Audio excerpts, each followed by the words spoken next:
ಹರೇ ಕೃಷ್ಣ. ಭಗವದ್ಗೀತಾ ಅಧ್ಯಯನಕ್ಕೆ ಎಲ್ಲ ಭಕ್ತರಿಗೂ ಸ್ವಾಗತ. 6ನೇ ಅಧ್ಯಾಯವಾದ ಧ್ಯಾನಯೋಗವನ್ನು ನಾವು ಅಧ್ಯಯನ ಮಾಡುತ್ತಾ ಇದ್ದೇವೆ. ಮನಸ್ಸನ್ನು ನಿಗ್ರಹಿಸಿ ಆಧ್ಯಾತ್ಮ ಸಾಧನೆಯನ್ನು ಮಾಡುವ ಸಾಧ್ಯತೆ ಮತ್ತು ಅಸಾಧ್ಯತೆಗಳ ಕುರಿತಾಗಿ ಇಲ್ಲಿ ಅರ್ಜುನನು ಶ್ರೀಕೃಷ್ಣನಲ್ಲಿ ಪ್ರಶ್ನೆಯನ್ನು ಕೇಳುತ್ತಿದ್ದಾನೆ. ಕಳೆದ ಸಂಚಿಕೆಯಲ್ಲಿ ನಾವು ನೋಡಿದಂತೆ, ಒಂದು ವೇಳೆ ಒಬ್ಬ ವ್ಯಕ್ತಿ ಆಧ್ಯಾತ್ಮಿಕ ಪ್ರಗತಿಯನ್ನು ಸಾಧಿಸಲು ಅದರಲ್ಲಿ ಅಭ್ಯಾಸವನ್ನು ಪ್ರಾರಂಭಿಸಿದ ನಂತರ ತಾನು ಪತನವನ್ನು ಹೊಂದಿದರೆ ಅಥವಾ ಮತ್ತೆ ಈ ಒಂದು ಭೌತಿಕ ಆಕರ್ಷಣೆಗಳಿಗೆ ಒಳಗಾದರೆ ಅವನ ಪರಿಸ್ಥಿತಿ ಏನಾಗಬೇಕು?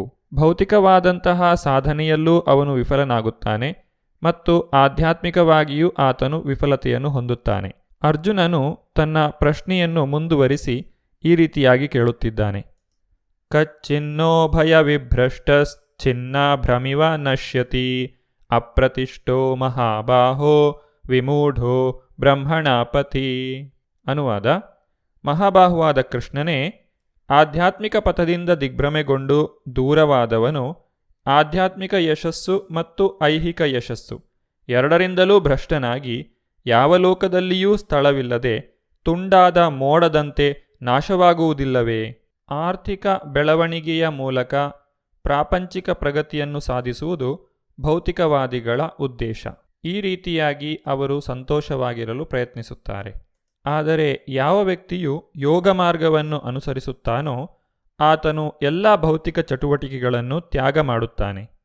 ಈ ರೀತಿಯಾಗಿ ಭೌತಿಕವಾದಂತಹ ಸುಖವನ್ನು ತ್ಯಾಗ ಮಾಡಿದ ವ್ಯಕ್ತಿಯು ಆಧ್ಯಾತ್ಮಿಕ ವಿಷಯದಲ್ಲಿಯೂ ವಿಫಲನಾದರೆ ಆತನಿಗೆ ಐಹಿಕ ಸುಖದ ಸವಿಯೂ ಇರುವುದಿಲ್ಲ, ಆಧ್ಯಾತ್ಮಿಕ ಯಶಸ್ಸಿನ ಸವಿಯೂ ಇರುವುದಿಲ್ಲ. ಆತನಿಗೆ ಒಂದು ಸ್ಥಾನವೇ ಇರುವುದಿಲ್ಲ. ಅವನೊಂದು ತುಂಡಾದ ಮೋಡದಂತೆ ಇರುತ್ತಾನೆ. ಕೆಲವೊಮ್ಮೆ ಆಕಾಶದಲ್ಲಿ ಒಂದು ಮೋಡವು ಒಂದು ಸಣ್ಣ ಮೋಡವನ್ನು ಬಿಟ್ಟು ದೊಡ್ಡ ಮೋಡವನ್ನು ಸೇರಿಕೊಳ್ಳುತ್ತದೆ. ಆದರೆ ಅದು ದೊಡ್ಡ ಮೋಡವನ್ನು ಸೇರಲಾರದೇ ಹೋದರೆ ಗಾಳಿಯು ಅದನ್ನು ಹೊಡೆದುಕೊಂಡು ಹೋಗಿಬಿಡುತ್ತದೆ. ಅದು ವಿಶಾಲವಾದ ಆಕಾಶದಲ್ಲಿ ಅಸ್ತಿತ್ವವೇ ಇಲ್ಲದಂತೆ ಆಗುತ್ತದೆ. ಏತನ್ಮೇ ಸಂಶಯಂ ಕೃಷ್ಣ ಚೇತ್ತು ಮರ್ಹಸ್ಯ ಶೇಷತಃ ತ್ವದನ್ಯಾ ಸಂಶಯಸ್ಯಾಸ್ಯ ಚೇತಾ ನಾಹ್ಯುಪಪದ್ಯತೆ. ಅನುವಾದ: ಕೃಷ್ಣನೇ, ಇದು ನನ್ನ ಸಂದೇಹ. ಅದನ್ನು ಸಂಪೂರ್ಣವಾಗಿ ಹೋಗಲಾಡಿಸಬೇಕೆಂದು ನಿನ್ನನ್ನು ಬೇಡುತ್ತೇನೆ. ನಿನ್ನನ್ನು ಬಿಟ್ಟರೆ ಈ ಸಂದೇಹವನ್ನು ಹೋಗಲಾಡಿಸಬಲ್ಲವರು ಯಾರೂ ಇಲ್ಲ. ಎಲ್ಲ ಸಂದೇಹಗಳಿಗೂ ಭಗವಾನ್ ಶ್ರೀಕೃಷ್ಣನ ತೀರ್ಮಾನವೇ ಕಟ್ಟಕಡೆಯ ಮತ್ತು ಸಂಪೂರ್ಣವಾದ ಉತ್ತರ. ಆದ್ದರಿಂದಲೇ ಭಗವಂತನ ಭಕ್ತನಾದಂತಹ ಅರ್ಜುನನು ಶ್ರೀಕೃಷ್ಣನಲ್ಲಿ ತನ್ನ ಎಲ್ಲ ಸಂದೇಹಗಳನ್ನು ನಿವಾರಿಸುವಂತೆ ಪ್ರಾರ್ಥಿಸುತ್ತಿದ್ದಾನೆ. ಅರ್ಜುನನ ಪ್ರಶ್ನೆಗೆ ಭಗವಾನ್ ಶ್ರೀಕೃಷ್ಣನು ಈ ರೀತಿಯಾಗಿ ಉತ್ತರಿಸುತ್ತಿದ್ದಾನೆ. ಶ್ರೀ ಭಗವಾನುವಾಚ ಪಾರ್ಥ ನೈವೇಹ ನಾಮುತ್ರ ವಿನಾಶಸ್ತಸ್ಯ ವಿದ್ಯತೆ ನಹಿ ಕಲ್ಯಾಣಕೃತ್ ಕಶ್ಚಿತ್ ದುರ್ಗತಿಂ ತಾತ ಗಚ್ಚತಿ. ಅನುವಾದ: ದೇವೋತ್ತಮ ಪರಮಪುರುಷನು ಹೀಗೆ ಹೇಳಿದನು. ಪಾರ್ಥ, ಕಲ್ಯಾಣ ಕಾರ್ಯಗಳನ್ನು ಮಾಡುವ ಆಧ್ಯಾತ್ಮಿಕವಾದಿಗೆ ಈ ಲೋಕದಲ್ಲಾಗಲಿ ಆಧ್ಯಾತ್ಮಿಕ ಲೋಕದಲ್ಲಾಗಲಿ ನಾಶವೆಂಬುದು ಇಲ್ಲ. ಗೆಳೆಯ, ಕಲ್ಯಾಣ ಕಾರ್ಯಗಳನ್ನು ಮಾಡುವವನನ್ನು ದುಷ್ಟತನವು ಗೆಲ್ಲಲಾರದು.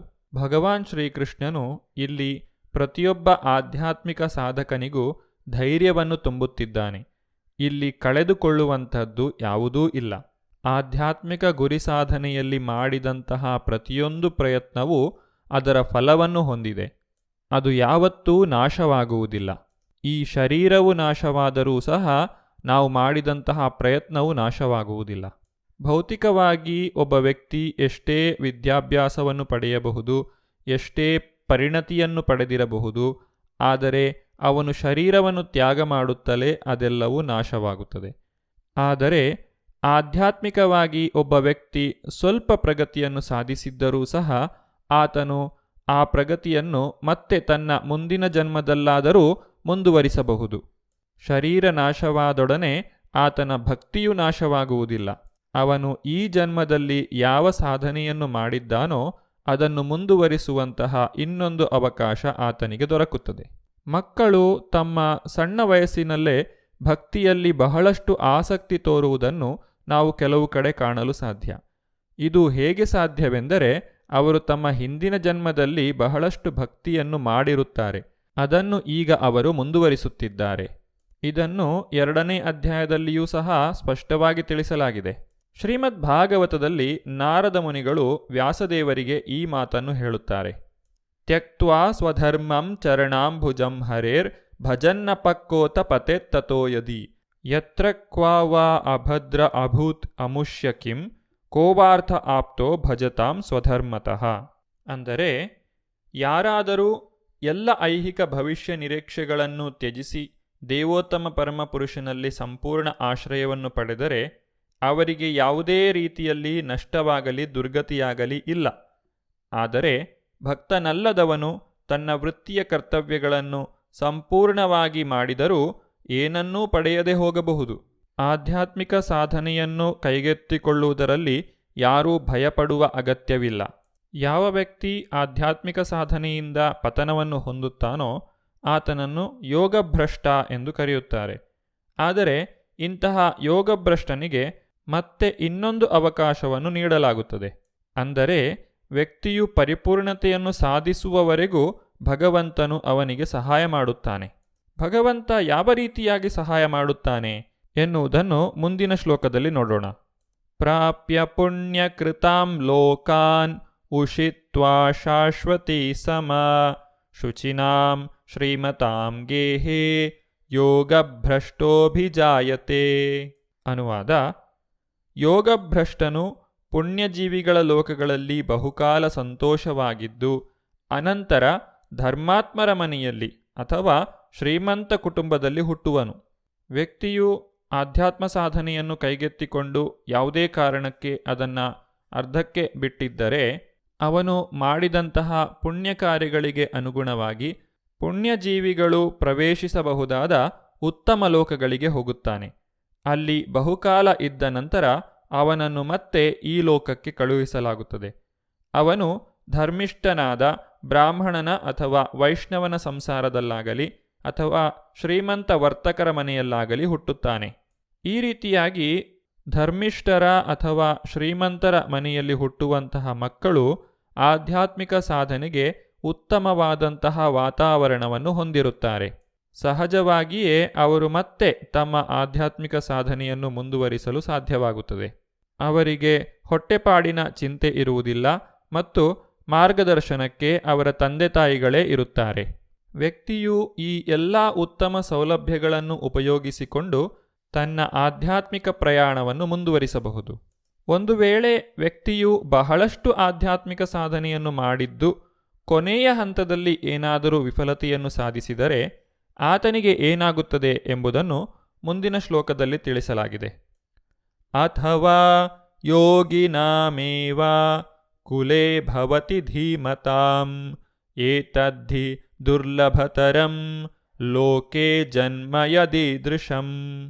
ಅನುವಾದ: ಅಥವಾ ದೀರ್ಘಕಾಲದ ಯೋಗಾಭ್ಯಾಸದ ಅನಂತರ ವಿಫಲನಾದಲ್ಲಿ ಅವನು ಧೀಮಂತರಾದ ಆಧ್ಯಾತ್ಮಿಕವಾದಿಗಳ ಕುಟುಂಬದಲ್ಲಿ ಜನಿಸುವನು. ನಿಶ್ಚಯವಾಗಿಯೂ ಈ ಜಗತ್ತಿನಲ್ಲಿ ಇಂತಹ ಜನ್ಮವು ದುರ್ಲಭತರವಾದದ್ದು. ವ್ಯಕ್ತಿಯು ಬ್ರಾಹ್ಮಣ ಕುಟುಂಬದಲ್ಲೇ ಜನಿಸಿದ್ದರೂ ಅಥವಾ ಶ್ರೀಮಂತ ಕುಟುಂಬದಲ್ಲೇ ಜನಿಸಿದ್ದರೂ ಆತನು ಆಧ್ಯಾತ್ಮಿಕ ಜೀವನವನ್ನು ಗಂಭೀರವಾಗಿ ತೆಗೆದುಕೊಳ್ಳುತ್ತಾನೆ ಎಂದು ಯಾರೂ ಕೂಡ ವಿಶ್ವಾಸವನ್ನು ಹೊಂದಲು ಸಾಧ್ಯವಿಲ್ಲ. ಏಕೆಂದರೆ ಈ ಭೌತಿಕ ಆಕರ್ಷಣೆಗಳು ಅವನನ್ನು ಮತ್ತೆ ಅಧಪತನಕ್ಕೆ ಎಳೆಯಲು ಪ್ರಯತ್ನಿಸಬಹುದು. ಆದರೆ ಉತ್ತಮವಾದ ಸಾಧನೆಯನ್ನು ಮಾಡಿ ಕೊನೆಯ ಹಂತದಲ್ಲಿ ವ್ಯಕ್ತಿಯು ವಿಫಲನಾಗಿದ್ದಲ್ಲಿ ಆತನು ಆಚಾರ್ಯರ ಮನೆಯಲ್ಲಿ ಜನ್ಮವನ್ನು ಪಡೆಯುತ್ತಾನೆ. ಇಂತಹ ಆಚಾರ್ಯರ ಅಥವಾ ಗೋಸ್ವಾಮಿಗಳ ಕುಟುಂಬದಲ್ಲಿ ಹುಟ್ಟುವಂತಹ ಮಕ್ಕಳು ಖಂಡಿತವಾಗಿಯೂ ಆಧ್ಯಾತ್ಮಿಕ ಜೀವನದಲ್ಲಿ ಮುಂದುವರಿಯುತ್ತಾರೆ. ಪರಂಪರೆಯಿಂದಲೂ ಶಿಕ್ಷಣದಿಂದಲೂ ಇಂತಹ ಸಂಸಾರಗಳಲ್ಲಿ ವಿದ್ವತ್ತು, ದೈವಭಕ್ತಿ ಇರುತ್ತದೆ. ಆದುದರಿಂದ ಅವರು ಗುರುಗಳಾಗುತ್ತಾರೆ. ಭಾರತದಲ್ಲಿ ಇಂತಹ ಆಚಾರ್ಯರ ಕುಟುಂಬಗಳು ಹಲವಾರು ಇವೆ. ಇಂತಹ ಸಂಸಾರಗಳಲ್ಲಿ ಜನ್ಮ ತಾಳುವುದು ಒಂದು ಸೌಭಾಗ್ಯ. ಇಲ್ಲಿ ಶ್ರೀಲ ಪ್ರಭುಪಾದರು ತಮ್ಮ ವಿಚಾರವಾಗಿ ತಿಳಿಸುತ್ತಾ ಈ ರೀತಿಯಾಗಿ ಹೇಳುತ್ತಿದ್ದಾರೆ. ನಮ್ಮ ಗುರುಗಳಾದ ಓಂ ವಿಷ್ಣುಪಾದ ಶ್ರೀ ಶ್ರೀಮದ್ ಭಕ್ತಿಸಿದ್ಧಾಂತ ಸರಸ್ವತಿ ಗೋಸ್ವಾಮಿ ಮಹಾರಾಜರು ಮತ್ತು ನಾವು ಇಬ್ಬರೂ ಭಗವಂತನ ಕೃಪೆಯಿಂದ ಇಂತಹ ಕುಟುಂಬಗಳಲ್ಲಿ ಹುಟ್ಟುವ ಭಾಗ್ಯವನ್ನು ಪಡೆದಿದ್ದೆವು ಮತ್ತು ಇಬ್ಬರೂ ನಮ್ಮ ಬಾಳಿನ ಪ್ರಾರಂಭದಿಂದಲೇ ಭಗವಂತನ ಭಕ್ತಿಪೂರ್ವಕ ಸೇವೆಯಲ್ಲಿ ಶಿಕ್ಷಣವನ್ನು ಪಡೆದೆವು. ಮುಂದೆ ಆಧ್ಯಾತ್ಮಿಕ ವ್ಯವಸ್ಥೆಯಲ್ಲಿ ನಾವು ಸಂಧಿಸಿದೆವು. ಶ್ರೀಲ ಪ್ರಭುಪಾದರು ಮತ್ತು ಅವರ ಗುರುಗಳು ಇಬ್ಬರೂ ಸಹ ಆಚಾರ್ಯ ಕುಟುಂಬದಲ್ಲಿ ಜನಿಸಿದವರು. ಅವರಿಬ್ಬರೂ ಜಗದ್ಗುರುಗಳಾಗಿದ್ದಾರೆ. ಇಡೀ ಜಗತ್ತಿಗೆ ಈ ಹರೇ ಕೃಷ್ಣ ಮಹಾಮಂತ್ರವನ್ನು ಪಸರಿಸಿದ್ದಾರೆ. ಪ್ರಪಂಚದಾದ್ಯಂತ ಅನೇಕ ಭಕ್ತರನ್ನು ಮಾಡಿದ್ದಾರೆ. ಈ ರೀತಿಯಾಗಿ ಭಗವಾನ್ ಶ್ರೀಕೃಷ್ಣನು ಹೇಳುವುದೇನೆಂದರೆ, ಆಧ್ಯಾತ್ಮ ಸಾಧನೆಯನ್ನು ಮಾಡಿದಂತಹ ವ್ಯಕ್ತಿಗೆ ಯಾವುದೇ ನಷ್ಟವಿಲ್ಲ. ಇದರ ಕುರಿತಾಗಿ ಇನ್ನೂ ಹೆಚ್ಚಿನ ವಿಚಾರವನ್ನು ನಾವು ಮುಂದಿನ ಸಂಚಿಕೆಯಲ್ಲಿ ನೋಡೋಣ. ಧನ್ಯವಾದಗಳು. ಹರೇ ಕೃಷ್ಣ.